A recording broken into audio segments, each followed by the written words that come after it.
It's time for our weekly chat with Elliot Tepper, Carleton University political science professor, who is with us every Wednesday on Ottawa Today to talk about the big international stories and how they affect Canada. And, of course, today we are going to be talking about Brexit. There is also a crackdown on dissidents in Russia. We'll talk more about that. There's some news about nuclear issues as well, a conference that was held. And, Elliot, it's an interesting time, as always. Good morning. Good morning. You know, Mark, sometimes... Look at the date. Where did March go? Yeah. I was just saying that last night. It's going to be April on Saturday. Let's call this the April Fool edition of our world. Look at the world. Yeah. Well, let's take some items. The EU is breaking up. Russia has mass protests against Putin. China is stepping in as leader of the world on the environment and climate change. Can't we just say, oh, April Fool, you know, none of this is happening. The FBI is not really investigating the American president for colluding with the Russians over the perhaps stolen election. So it would be great to wake up and say, oh, well, you know, in that nuclear conference, let's assume that everybody showed up who actually has nuclear weapons in their storage instead of nobody showing up.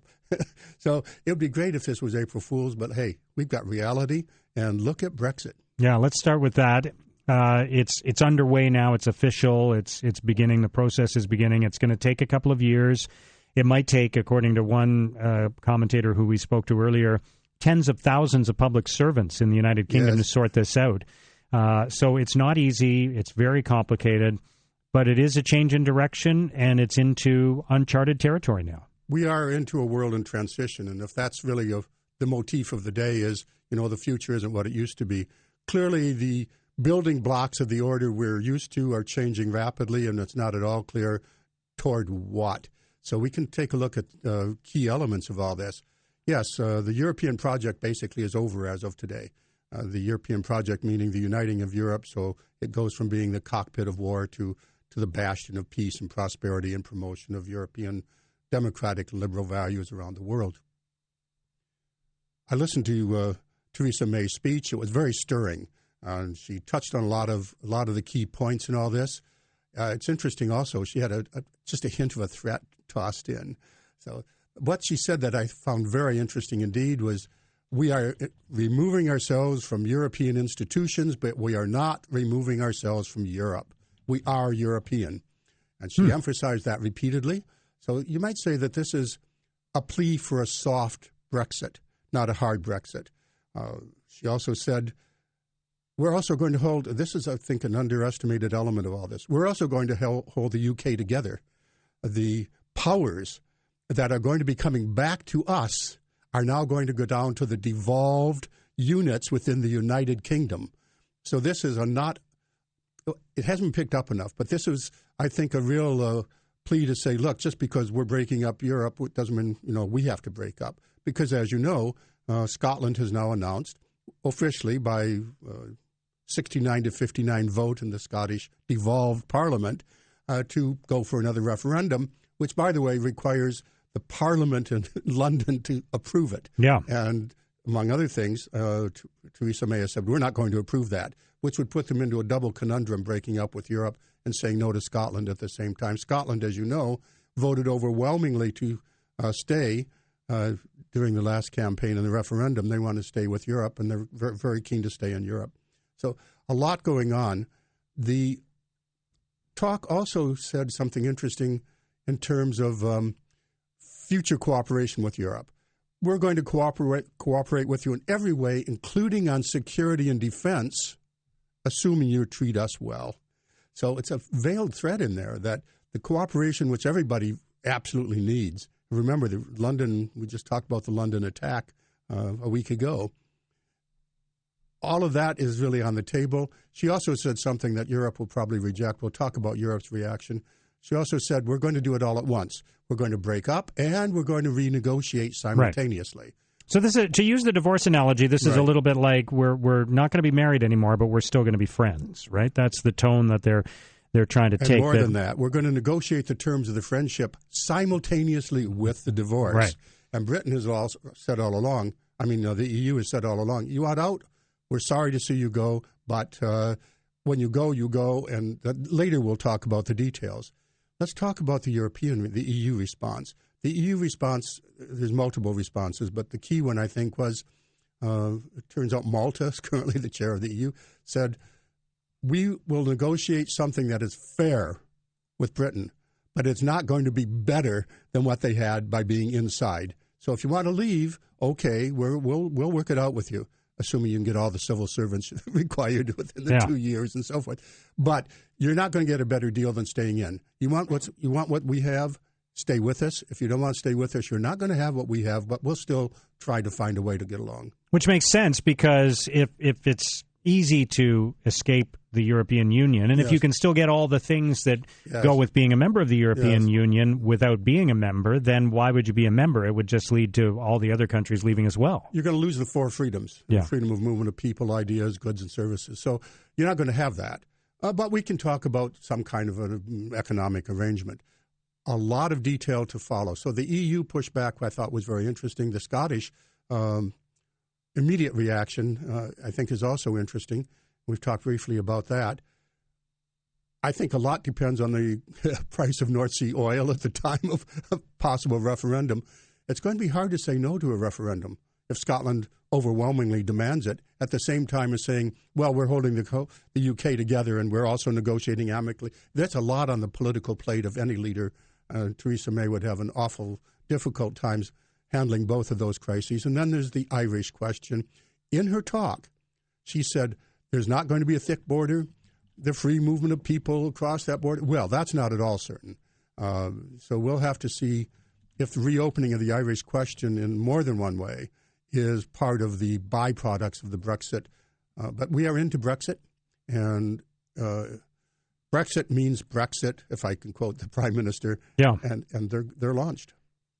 It's hard to imagine a scenario, though, where there isn't another Scottish independence referendum and where this time independence isn't the choice, right? I mean, given how close it was last time and how overwhelmingly, as you said, Scotland voted to stay in the EU, why wouldn't Scotland now want to go it alone and stay in the EU and leave England on its own? Well, keep in mind the SNP, the government in power, came into existence on an independence platform all those years ago, and it has been now elected by the Scottish people. There's another element to all this, of course, is the money, the economic side of it. People have been saying, hey, look, Brexit happened and nothing's bad has happened. In fact, the economy is going well. Well, that's not likely to last. As of today, now the economic implications start to become clearer. Banks have, as you know, London, the city of London, has been the financial center of the world.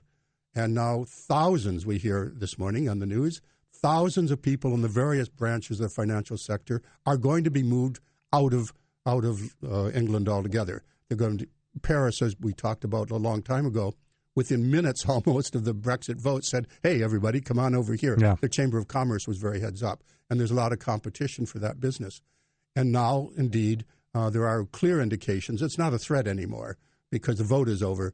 Businesses are going to start reacting to this. The Japanese have 140,000 people employed in the UK, and they're saying, well, you know, some of them are going to go now because the only reason we're here is because of the free access to the EU and that giant market. But the other side of that is London is a global financial center, and those businesses which are global and not only dependent on the EU will still stay. So there's a lot of economics to be worked out here. Sometimes it moves in strange, weird, and wonderful ways. Perhaps, in fact, the global Britain that she's articulating will come to pass. I picked up something interesting today, again on local news, that during the 2-year period, apparently, Britain cannot negotiate new free trade deals. So, for example, I assumed immediately, right after Brexit, they would go on a binge of working out bilateral free trade agreements, including with us. Sure. Because we have a deal with Europe, and now Britain's not part of Europe, so it would stand to reason that they'd come to us and say we want a similar deal. But that deal is all worked out, and Britain. By the way, they're part of it for 2 years. So right. But so there's already a model worked out. It could be easily just amended to say, oh, by the way, we'll do the same thing only bilaterally. None of that's easy or automatic. A lot of things are on the table. What's clear to me is the geopolitics of it. What was a center of stability in the world is no longer a center of stability. the American administration and the Russians have both said, we welcome the weakening of Europe. Well, actually, Trump has backed off verbally from that, but he clearly has been welcoming Brexit and said, let's have another bunch of beautiful Brexits. It's going to be beautiful for you. So this combination of great powers saying we aren't really committed to EU and the EU break is no longer what it was, this has enormous geopolitical implications. All right, we'll talk more about that and about what happens in Russia now after the arrest of many people who were protesting against the government. Coming up with Elliot Tepper, Carleton University political scientist. Let's turn to Russia, Elliot, and we saw many arrests, hundreds of arrests there, yes. And there were some signs that in the moments afterwards that the government backed down a little bit in some cases, but it was still an enormous crackdown. So what's going on there? What's interesting, more than one interesting things, Mark, but one of the key things to me is the breadth and depth and the scope of this mass protest, and also what enabled it, also what triggered it. Maybe we should start with what triggered it. Right. We have a key figure there, Alexei Navalny, who started as a solitary blogger on anti-corruption. It's grown into a movement now and even a political party. He plans to run for president. Actually, he probably will be disqualified next year. So what's happening is an anti-corruption movement has spread, and it's spread all across Russia. So the trigger was he released a report saying that not just Putin has long been accused of amassing enormous wealth. Some say the wealthiest man in the world. All this is unproven. These are all allegations, as are, we must point out, the charges against Medvedev, the prime minister, who was the target of the latest release and the trigger for this protest, has also been accused of becoming vastly wealthy. And there's small moments of humor in it. He apparently not only has access to yachts and palaces, as they say, but he built a house only for his ducks. So the protests all across the country. He built a house for his ducks? His ducks. Okay. So the protests all across the country are holding up rubber duckies. So, right. And some other interesting symbols as well.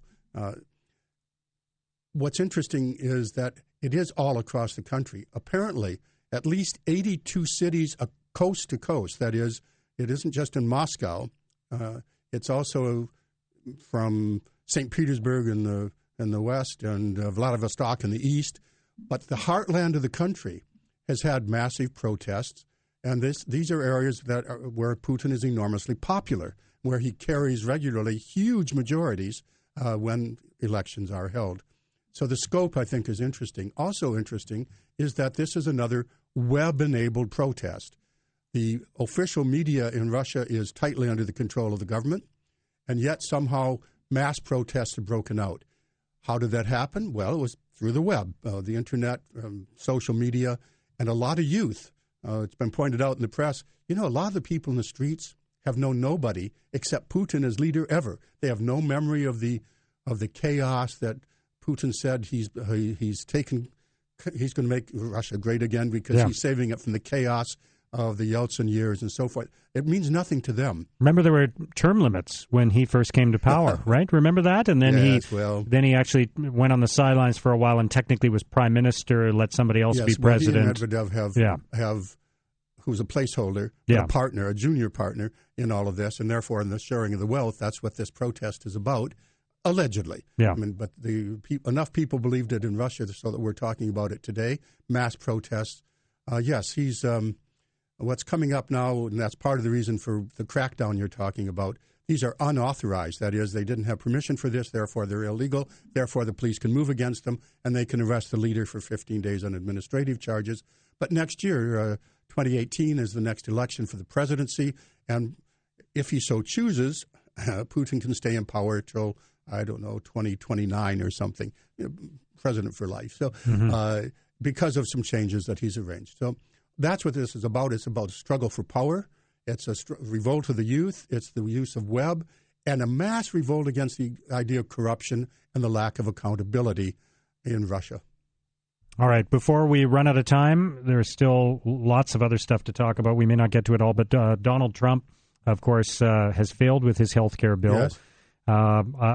I've been one person who's asking the question whether it necessarily is a failure for Donald Trump, because in the meantime, it will be Barack Obama's health care bill that will be in place, and whatever failures happen in the healthcare system in the weeks and months ahead will be blamed on Barack Obama and not Donald Trump. Donald Trump has said. But let's help connect the dots from the previous story, because how is it that Donald Trump is his team is under investigation by the FBI for collusion? Well, it turns out that Putin blames directly Hillary Clinton for intervening in his last election in 2011, the parliamentary elections where he lost a lot of seats. And he says it's because Hillary intervened. Therefore, according to FBI Director Comey, what we are seeing is the Russians decided to retaliate against Hillary Clinton during her election because, she interfered in his election. Wow.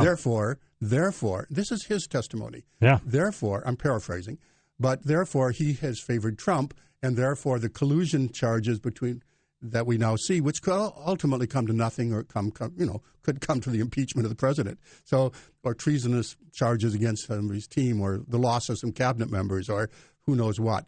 So there are connections between the two. Yes, on Obamacare, what we have here is kind of, to back up from it a bit, a shambolic rollout of the Trump administration in very important ways. In other ways, I think we're not noticing enough. He's doing very well indeed. But this is the signature plan of the Republican Party. What a slip! The Republican Party has said we want to get rid of Obamacare, and he's made that a signature of his campaign. And now he's lost in the opening rounds, and he's saying that's okay. The Democrats are going to be the losers because Obamacare is going to implode or explode. But he obviously has difficulty working with Republicans on getting a new health care plan. Therefore, he has to count on the Democrats, so he can't keep blaming them. So we have a very interesting dynamic going on. But beyond that, we should notice that the Republican agenda, not Trump's agenda only, but the Republican agenda is moving forth very nicely. The people appointed heads of departments that are opposed to those departments are still in charge of those departments. Yep. And that includes the EPA. Yep. So that Canada, for example, has a big stake on the current government here in climate change. And what we have is the basically disavowal of all the moves. Interestingly, the executive order just signed did not withdraw from the Paris Agreement, and we'll have to see how that plays out. But the climate is very much an enemy of the Trump administration, the Republican Party. A comedian in the U.S. said, he's going to send these coal miners back into a toxic hole, and he's going to remove their health benefits at the same time. Well, that's a powerful comedy response to what we see in front of us. It's actually not that funny, but very interesting. So China, meanwhile, is stepping forth as what? This is April Fool's time. China is stepping forth as the global leader favoring control of climate. They are the climate champions, with Canada joining in.